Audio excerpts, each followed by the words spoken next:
All right, students, you're welcome to my class. Today in Basic Tech, we're going to be talking about metalwork hand tools.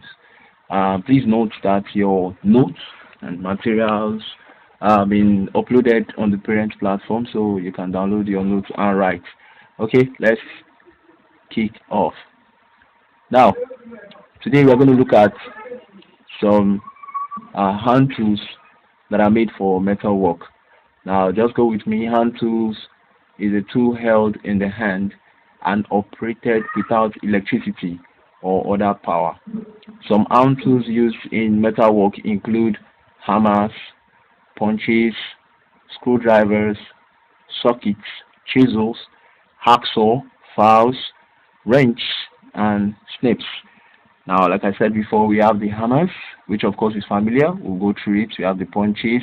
We have the screwdrivers. We'll look at some different types of screwdrivers. We have the sockets. We have the chisel. Yeah, the chisel. Then the hacksaws, the files, the wrenches, and the snips. Okay, let's move. Now we start with the hammers. I know everybody has seen hammer before. A hammer looks like this, but you may wonder why they have different shapes in their head. Yes, because we have different types of hammers. Now the first one is hammer. We have the ball pen hammer.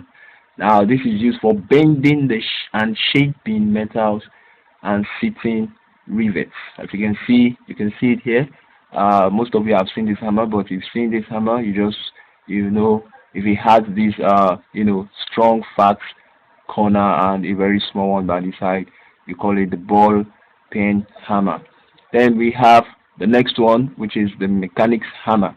Now the mechanic's hammer, of course, is used by mechanics. Please note, okay, is used for shaping metals. They use this hammer to beat and shape metals. Then we have uh, the mallet. Now the mallet is another example or closely related to the function of a hammer. Now wooden, plastic, or metal head, they are used for bending sheet metal. As you can see how flat it is. The mallet actually has a characteristics of being heavier and stronger than the normal usual hammer. So the mallet, of course, as we've seen here, is used for bending sheets as well. Let's move forward. Now we have the punches. Yeah, the punches. Say punches. Okay, I believe you are saying that right now. Now, center punch is located at the center of a hole that is prepared for drilling. Now, the punches looks like this. As you can see, we have the center punch and the don't punch. Now, if you take a look at this diagram, you'll find this particular man positioning the punch here. Okay. Now, the center punch is placed on the metal material. This is the metal material over here. The center punch is placed in the middle. Then your hammer, of course, like we said earlier, used to drive and bend metal sheets, is now used to drive in the center punch into this material to create a hole for screwing. Now you can see here we have the center punch and we have the dot punch. So that is it. The punch is used to create. Now dot punch identify for cutting. Now the dot punch is known to use can be used for cutting. And let's move forward. Now we have the screwdrivers. We have the standard screwdriver available in variety of sizes. As you're looking at this, I believe it's very familiar. Many of us are used to this kind of screwdrivers. We have different sizes, lengths, Yes, then we have the Phillips screwdriver. Is a four-locked tip which allows for more rotation. As you can see, it's the one that looks like a star at the bottom. So this is called the Phillips screwdriver. Then we have the one we call the nut driver, used for tightening small hex nuts on bolts.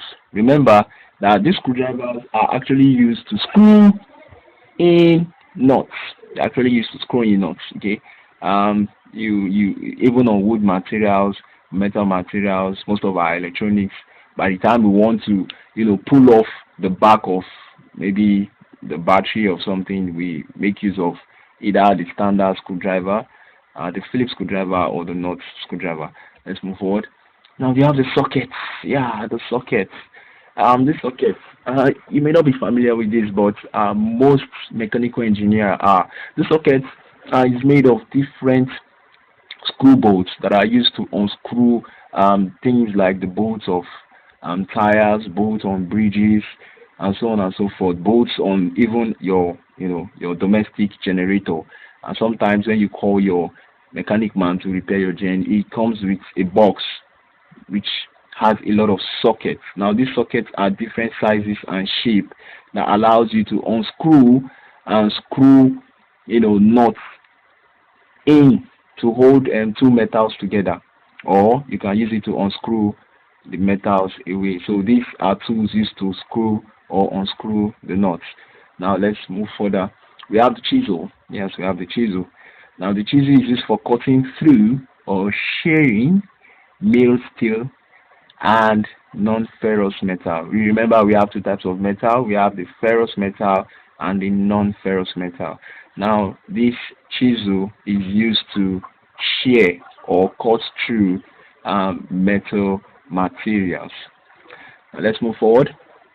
The hacksaw. Wow, the hacksaw. Yes, the hacksaw looks like this. Yeah, it's very familiar. The saw, the hacksaw. Remember, we have different kind of saw. We have the saw that are used to cut wooden materials, but this particular saw is special because it is designed and made in such a way that it can cut metal. Remember, for example, when along the line, mommy or daddy mistakenly, forgets the key to the house, and it was actually the key house door was, locked with padlock. You will see they call the carpenter. It comes with an hacksaw to hack out the metal part of the padlock for everyone to gain access. Yes, this is that particular saw that is used to cut metal. I'm not saying you should go and try it, but you can try it. It is used to cut padlock and other metal materials. Now, we have the coping saw used for making fine covalent cuts in thin metal. Yes, very thin metal, such as the padlock that I've said earlier. We have another hacksaw. We have the adjustable frame saw for cutting metal. Yes, you can see you can adjust it here. You reduce or increase the length. One thing I like about this hacksaw is it's very good, but of course after use you must keep it away from sunlight and water to prevent rusting. Now let's move forward. We have the files. Yes, the files. Some of us will have come across the files. Now we have what we call the rat tail file. It can be used with wood, plastic, and metal.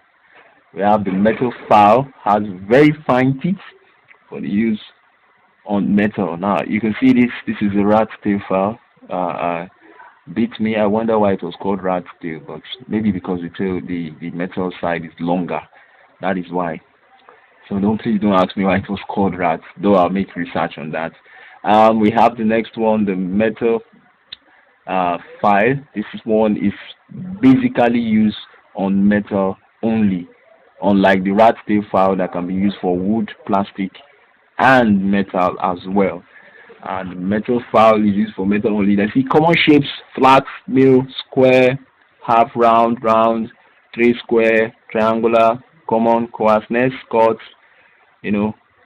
second cut, smooth cut, kind of teeth, single cut, double cut.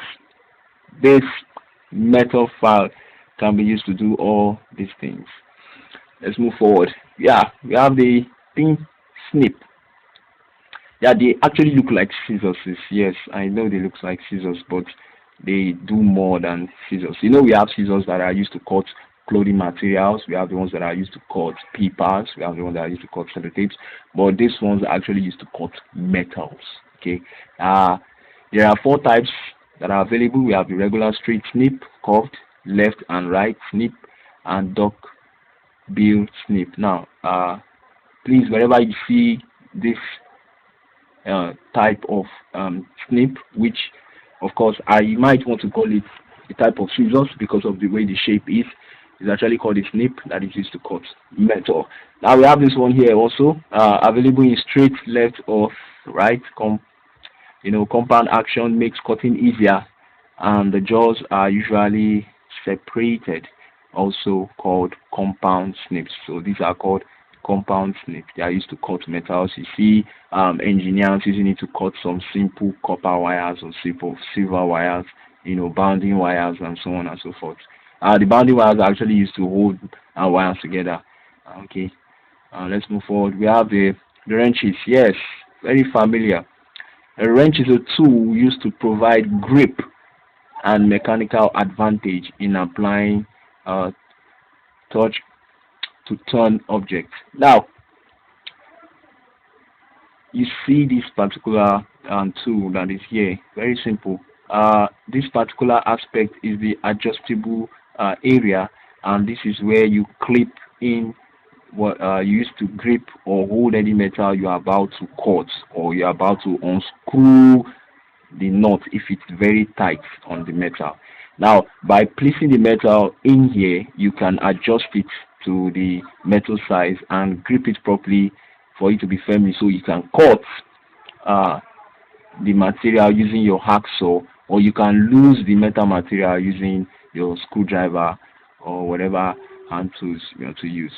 So on this note, I believe we have learned one or two things. Pick up your notes, write them, and we'll see you in the next class. Thank you very much.